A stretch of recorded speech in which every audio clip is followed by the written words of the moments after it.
About a year or so ago, I picked up this 2003 F-350. It's been a great truck for me, pulling my trailer around, pulling my drift car around, but it had one major problem that I still haven't addressed, and that's what we're going to be fixing in this video. You see, the steering has a ton of play in it. So this makes it a little sketchy when I'm going down the road towing. That's all free play. And the free play isn't from loose steering components after the steering box, it's actually the steering box itself. So the way I was able to diagnose that is I jacked it up in the air, I shook the wheels left and right. I actually had to fix a wheel bearing at one point, and I thought, oh, that's gonna fix it, but no, the steering was still loose. And everything as far as from the wheels all the way to the steering box seems pretty tight. The problem is between the steering box and the steering wheel itself seems to be loose. So what I did was I shook the wheel back and forth a little bit, just like that, to see where the play was, and it is actually coming from the steering box itself. Here's the steering intermediate shaft, and that comes from the steering wheel, the steering column. This is that play that I'm talking about.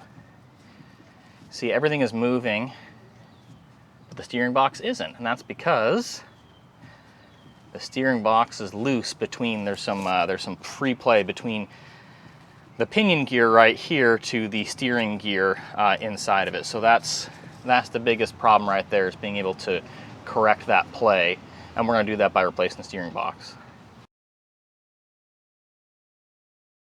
A lot of the times the reman steering boxes you get, they don't fix the actual bearing tolerances from a worn out steering gear case. So what happens is they slap new bearings in it, but they're not actually tight because there's still a bit of play with them. So a lot of the reman ones you get from auto parts stores don't actually fix the issue. There's a couple different upgraded ones that you can get. There's some really high dollar ones, and there's ones like this. This is a Blue Top. That's the company. Blue Top, and I think another comparable one is going to be a Red Head. Both of them pretty similar. Essentially what they do is they machine the housing to be able to put oversized bearings in to make sure it's nice and tight. So they're not cheap, and they're also not lightweight. That's why it's sitting in the box right now. I think the Blue Tops are like $100 or so cheaper than the Red Heads, and they do want the core back with it. So there's a couple of different things to consider when you're looking at a Red Head versus a Blue Top. I ended up just going for the Blue Top. They've got pretty high quality reviews, or they've got really positive reviews, so that's what I wanted. Step one is to get the driver's side up in the air to take the wheel off. Then we're going to zing the wheel off.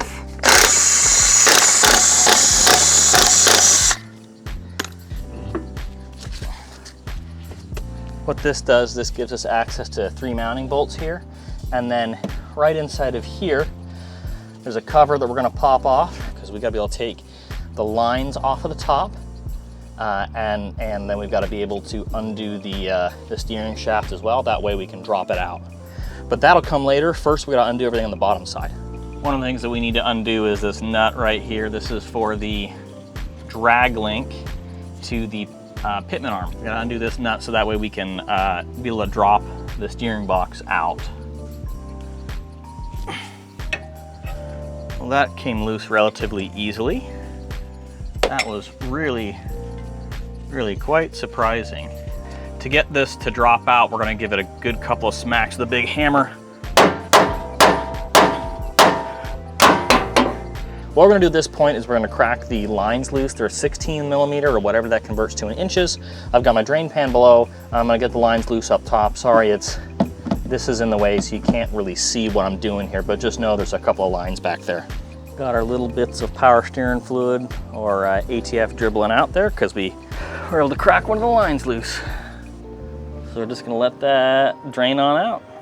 What I'm using for this next bit is a 13 millimeter socket on a universal joint, and a little wobbly extension to give a little bit more flexibility. This is to get that the intermediate shaft off of the steering box. There we go. The last couple of bolts to get the steering box to drop out are these 3 guys. So we're just gonna ease them out.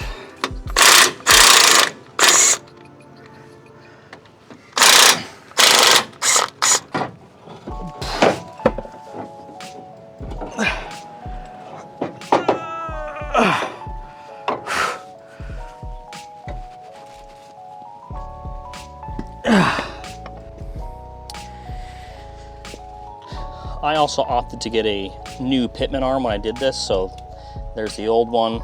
I took the nut and the washer off of it. It's a big nut, so lock washer goes on. I'm gonna spin the nut on. It's 1 5/16 inch. Even though it's just like slightly big, but not too terrible. I think technically this needs to be torqued to like 350 foot-pounds, so I'm just gonna zing this thing down for a minute.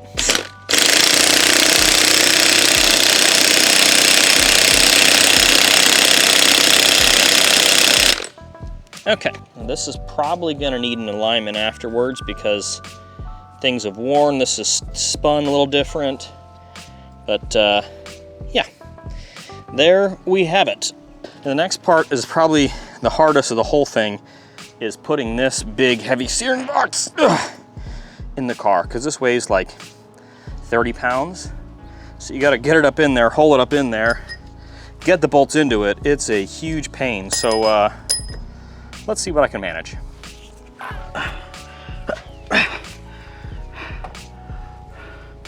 Beautiful blue top going in.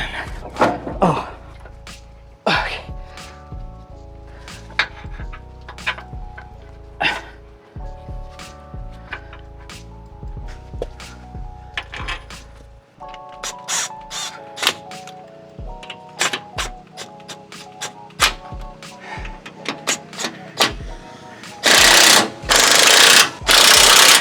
Luckily for the steering shaft, it only goes on one way because there's a big slot that makes it really easy to line up. So we're gonna go ahead and line up the slot on the car.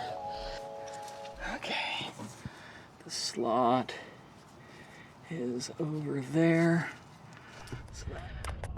Ran it at daylight, and that intermediate shaft was fighting me, and by that I mean I was fighting myself with it. One of the things I learned is that the flat spot where it hooks back up on the steering box, it's not where the bolt is. That was my mistake. So just make sure to look on the on the fitting on the intermediate shaft to see where that flat spot actually is. But old steering box is out, new steering box is in. Hooked the drag link back up and bolted it back in, and all that we have now left is to bleed it. So that's I refilled the power steering fluid.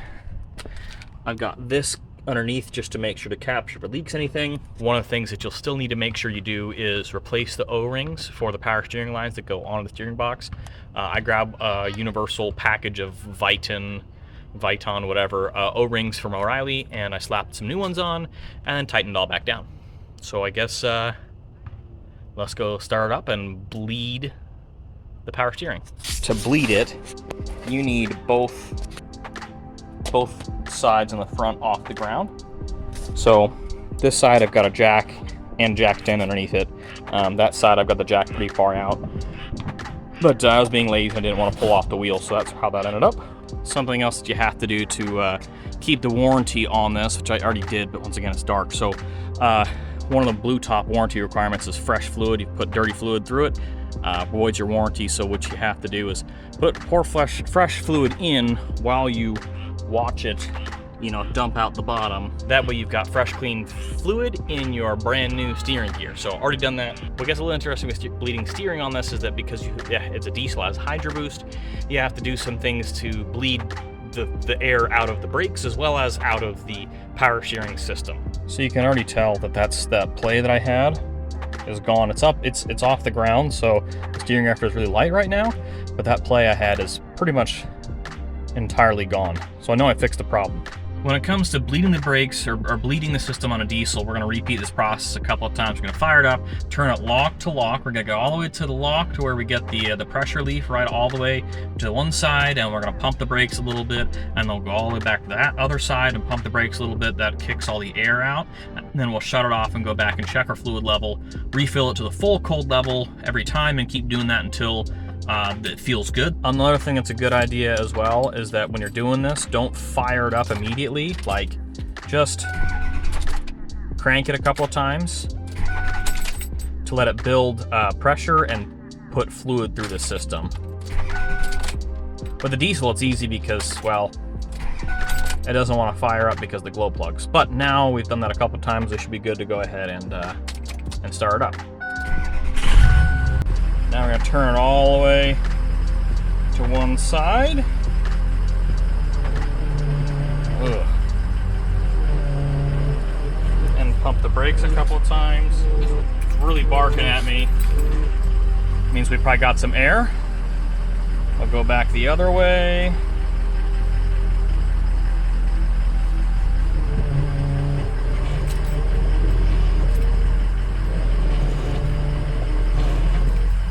All right.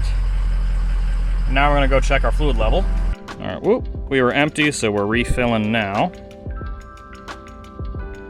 Glug, glug, glug, glug, with some good Mark-on 5 here.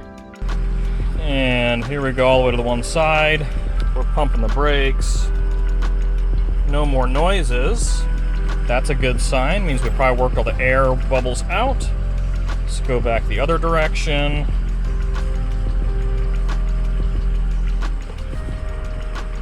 Hey, no more noises here.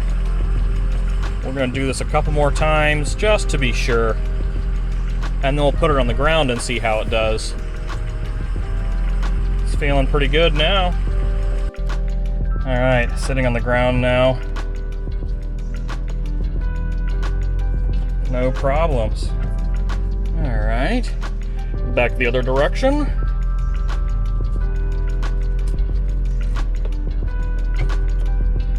No problems. Okay.